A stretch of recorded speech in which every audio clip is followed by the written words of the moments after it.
Bonjour, bienvenue sur la chaîne Happy Mining. Donc dans cette nouvelle vidéo, nous allons faire un petit retour d'expérience sur le dual mining Ethereum plus Toncoin avec LOL Miner version 1.43. Donc ils ont sorti ça très récemment, donc là on est le 7 février et ça est sorti il y a 3 jours. Donc ça a pas mal buzzé là-dessus. Donc en quoi consiste le dual mining? C'est de miner plusieurs cryptos, donc 2 cryptos sur la même carte graphique pour essayer d'optimiser l'utilisation de la carte graphique. C'est apparu déjà avec d'autres cryptos, surtout avec T-Rex Miner. Voilà, et c'était fait pour essayer d'optimiser l'utilisation à 100% des cartes LHR Nvidia. Voilà, donc là LOL Miner ils ont sorti un dual mining Ethereum plus Toncoin. Donc nous allons voir est-ce que la rentabilité augmente vraiment beaucoup, est-ce que ça atteint vraiment les 50% comme c'est annoncé par certains youtubeurs sur internet, hein. Ils aiment bien faire des effets d'annonce, de grossir le trait, donc on va voir ça avec des calculs à l'appui. Donc voilà, donc ensuite avant ça je vais vous montrer comment le configurer rapidement sur votre iOS, et je vais vous montrer les points d'attention à avoir. Voilà, donc sur le site de LOL Miner, sur leur projet GitHub, ils expliquent que en fait le principe c'est que la carte graphique elle va continuer à miner principalement sur l'Ethereum. Donc au niveau de l'overclocking, sur la fréquence mémoire ça ne va pas changer. Et donc vous allez garder vos overclocking d'origine sur la fréquence mémoire. Par contre, pour que la carte graphique soit capable de miner sur le Toncoin et avoir assez de puissance dessus, il va falloir augmenter la fréquence du GPU. Et en effet, là où l'Ethereum est plus consommateur en mémoire, donc là on a tendance à augmenter la fréquence. Sur l'Ethereum on n'a pas vraiment besoin du GPU, donc on a tendance à diminuer sa fréquence.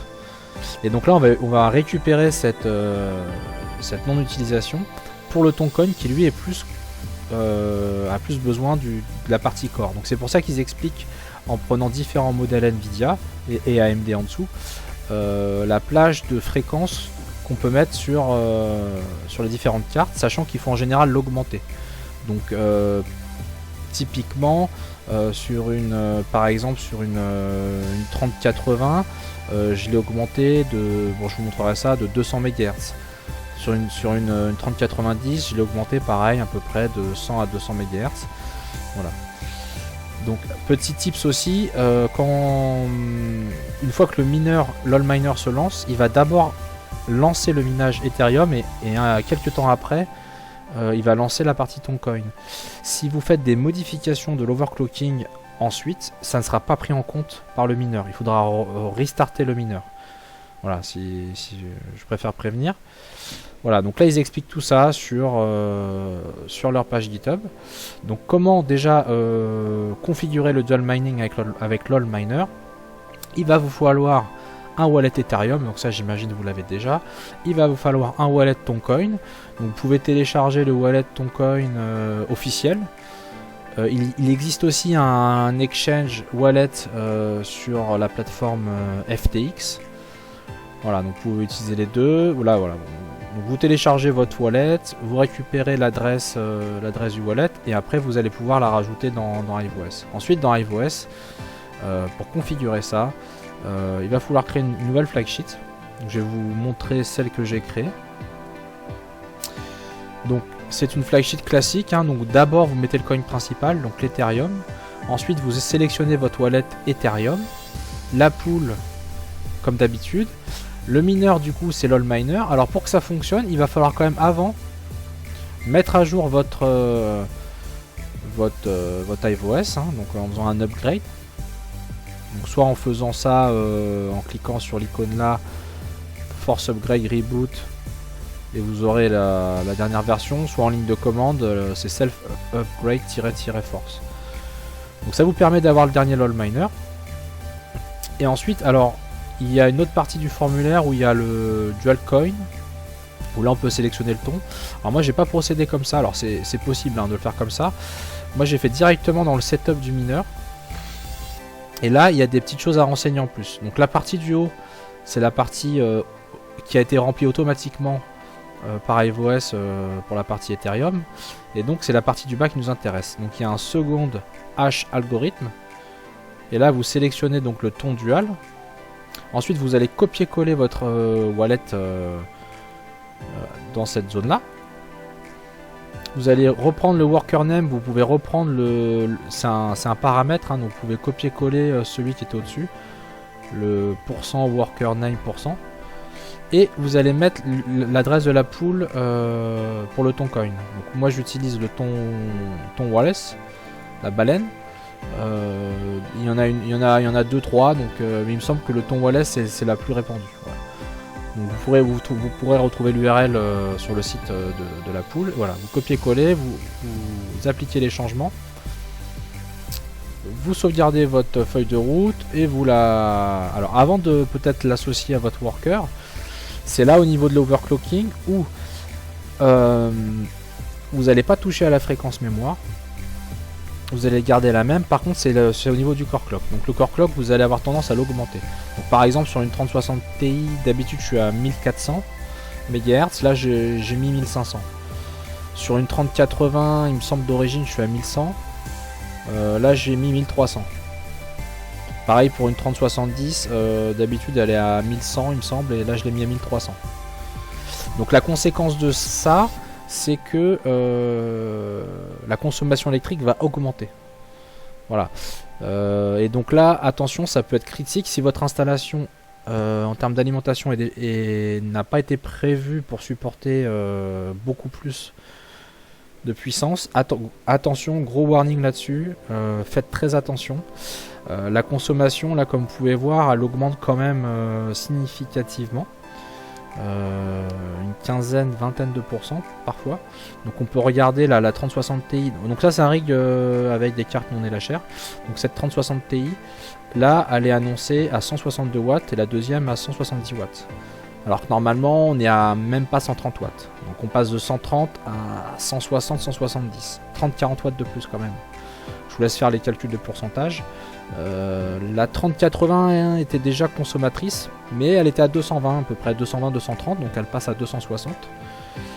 La 3070 elle s'en sort un tout petit peu mieux. La 3070 normalement elles étaient à 125 watts, et donc là on passe à 150 voire 164 hein, selon la carte. Voilà, donc il y a une augmentation de la consommation. Et du coup aussi la conséquence, la carte travaille beaucoup plus, donc il y a une augmentation de la chaleur aussi. Donc l'hiver ce n'est pas forcément un problème, mais l'été je sais pas si ça serait jouable de le faire en fait, parce que là j'ai déjà des cartes qui quand même chauffent à plus de 60 degrés. Alors j'ai pas poussé les ventilos encore à fond, je suis encore en phase de test. Voilà. L'autre conséquence aussi, c'est que comme le mineur fait beaucoup plus de travail, les cartes chauffent plus. J'ai remarqué quand même, alors pas des instabilités où le rig va planter, par contre c'est la charge du système de load average a tendance à monter très très haut. Donc bon, sur ce rig là j'ai pas le problème, là j'ai un load average léger, mais ça a tendance à monter très très haut à 2, 3, 4 et je m'attends à que ça plante. Pour l'instant ça n'a pas planté, ça tient le coup, mais j'ai des warnings de load average un peu à droite à gauche sur mes différents rigs où j'ai testé ça. Donc à surveiller. Mais bon, c'est passé. Voilà, donc la consommation, moi j'estime ça à peut-être un bon 20% de plus, un 20 à 25% de plus, donc attention à vos alimes, faut que ça soit prévu. Et donc ensuite, le gain, donc au final les cartes graphiques, elles minent à peu près quasiment à leur puissance à 100% sur l'Ethereum, elles perdent vraiment pas beaucoup, et par contre elles vont miner sur le Toncoin, donc c'est la valeur à côté en giga H. Et c'est à peu près, elles vont être capables de miner à peu près à 50% de ce qu'elles auraient fait si elles minaient que du Toncoin. Donc c'est quand même vraiment pas mal. Ça permet de miner la moitié d'une autre crypto. Entre guillemets, voilà.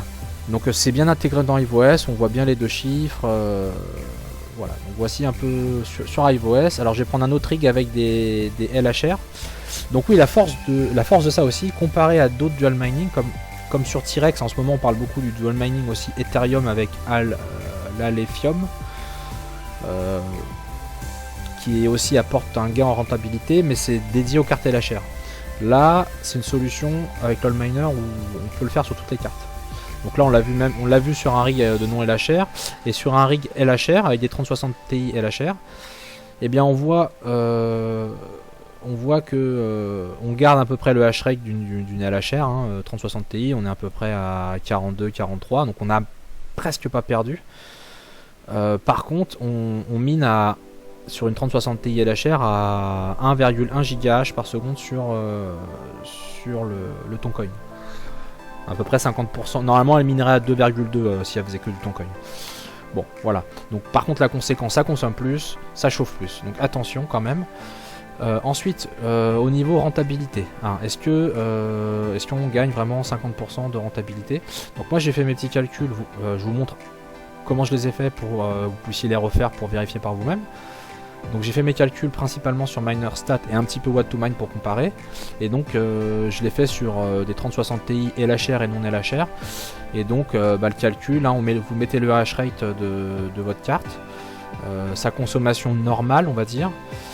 Vous calculez la renta sur 24 heures. Donc là par exemple, ça c'est un exemple avec une 3060 Ti LHR. Donc on va être à 1,45 $ par 24 heures. Avec l'électricité incluse, et j'ai fait le calcul aussi à 1,10, 1,15 GH par seconde sur le Toncoin, avec le nombre de watts supplémentaires, le coût de l'électricité, et on obtient le gain sur la partie Toncoin. Voilà. Et après j'ai additionné les deux pour obtenir le résultat final.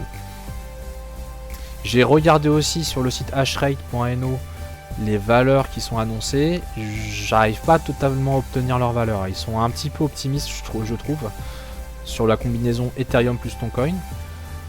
Et aussi pour info, Watt2Mine aussi intègre dans la partie ETH+, différents dual mining.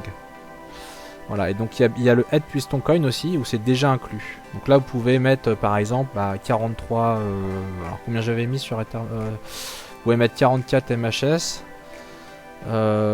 Sur le Toncoin on va être à 1,15. Alors par contre l'électricité j'avais dit 165 watts à peu près, 0,17 $ du kilowattheure environ, et par jour on arrive à un profit de 1,88 $. Voilà.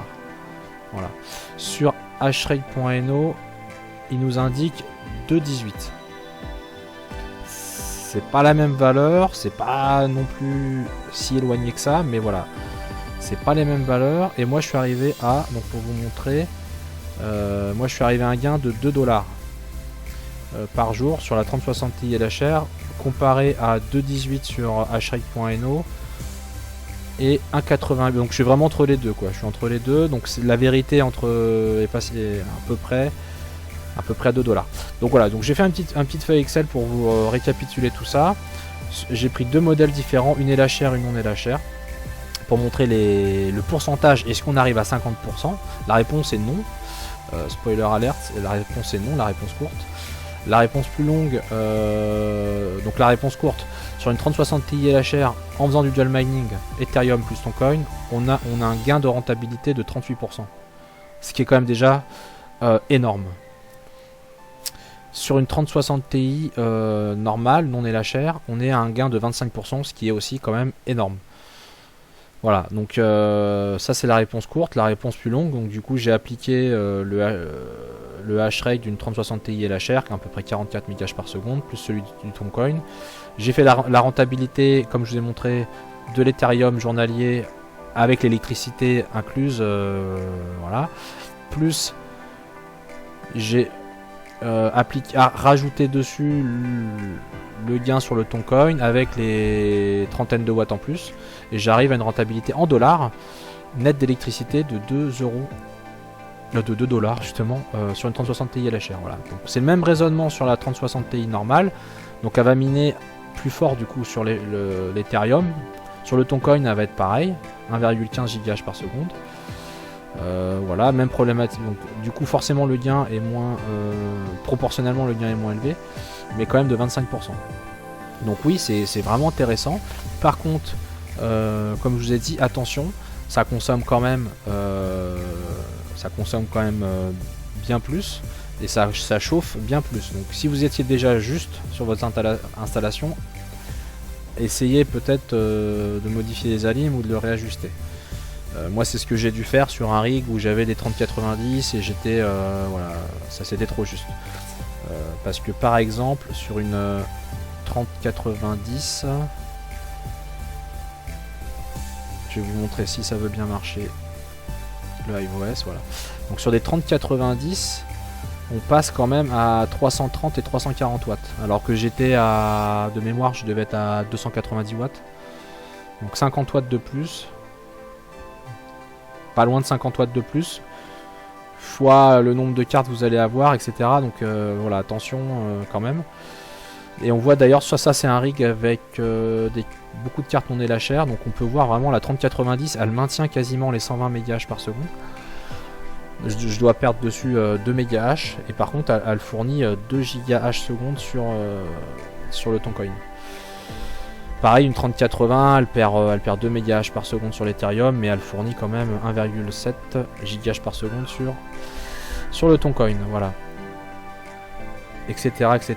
Donc c'est vraiment intéressant, hein. On obtient 38% sur des cartes LHR et 25% sur des non LHR. Voilà, où j'avais des doutes, c'était entre les chiffres hashrate.no, les chiffres what to mine, miner stat. C'est là où j'ai fait des petites vérifications parce que j'étais un peu sceptique sur les valeurs, mais bon, finalement on n'est pas trop loin. Voilà.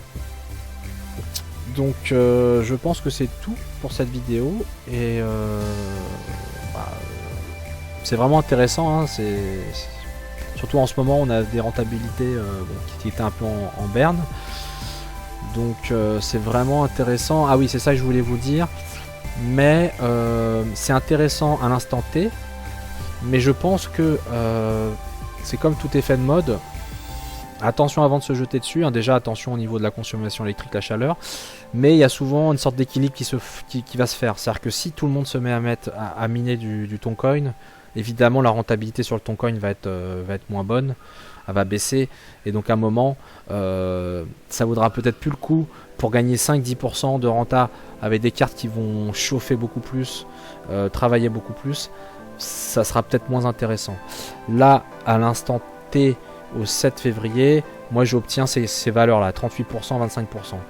Peut-être que ceux qui ont annoncé 50%, c'était il y a... Bon, enfin c'est sorti il y a 4 jours. Peut-être que c'était un peu plus et que ça commence déjà à baisser. Donc il faudrait suivre la difficulté de minage sur le Toncoin. Elle arrête pas de monter, hein, de toute façon, sur le Toncoin. Voilà, donc il va se former un équilibre, hein. Par exemple, le flux revient... le flux avait l'air moins rentable à l'instant T. Il a bien baissé sur les tableaux de rentabilité. Par contre là il est revenu un peu en force. Comme sa difficulté de minage a baissé, bien là si on fait pas du dual mining officiellement, c'est une des monnaies les plus rentables à nouveau sur une carte comme une 3060 Ti LHR. Voilà. Et le Toncoin était très très rentable, était dans les tops, hein, juste à miner du Toncoin. Et là on voit que il tombe de plus en plus au fond du tableau. Donc c'est pour ça que je pense que ce dual mining c'est intéressant à l'instant T, mais ça ne sera peut-être pas longtemps. Et là c'est l'hiver, c'est facile, ça chauffe moins, mais attention l'été aussi. Voilà, en tout cas c'est très intéressant d'avoir des nouvelles choses comme ça. Et j'espère que ça vous a intéressé et vous me ferez un retour dans les commentaires, hein, parce que si vous avez essayé ou pas, ce que ça donnait pour vous. Voilà, en tout cas ça fonctionne. J'ai testé ça sur pas mal de rigs. Voilà. Il y a aussi donc le pendant, en ce moment il y a T-Rex Miner qui a sorti son dual mining Ethereum Alephium. Alors Alephium c'est une crypto franchement qui sort de nulle part, qui est pas très cotée, qui est très loin dans les classements. Par contre elle est relativement rentable. Et donc là T-Rex Miner a sorti un dual mining pour les cartes LHR. On va miner 68% d'Ethereum et le reste en Alephium. Et donc j'ai vu des comparatifs entre les deux. Ethereum plus Toncoin versus Ethereum plus Alephium. Le Ethereum plus Toncoin est quand même au-dessus. Ne serait-ce que, bah oui, on mine quasiment à 100% de la puissance d'origine sur l'Ethereum. Donc après, le reste, c'est que du bonus. Là, avec l'Alephium, avec T-Rex, on est à 68. On perd déjà un petit peu. On passe de 74%, hein, le LHR 74 à 68. Donc on perd déjà quand même un petit peu sur l'Ethereum. Et le cours de l'Alephium, bon bah ça varie avec la difficulté de minage. C'était moins intéressant de ce que j'ai vu. Voilà. Et bah je vous dis à très bientôt sur la chaîne Happy Mining. Bon minage à tous.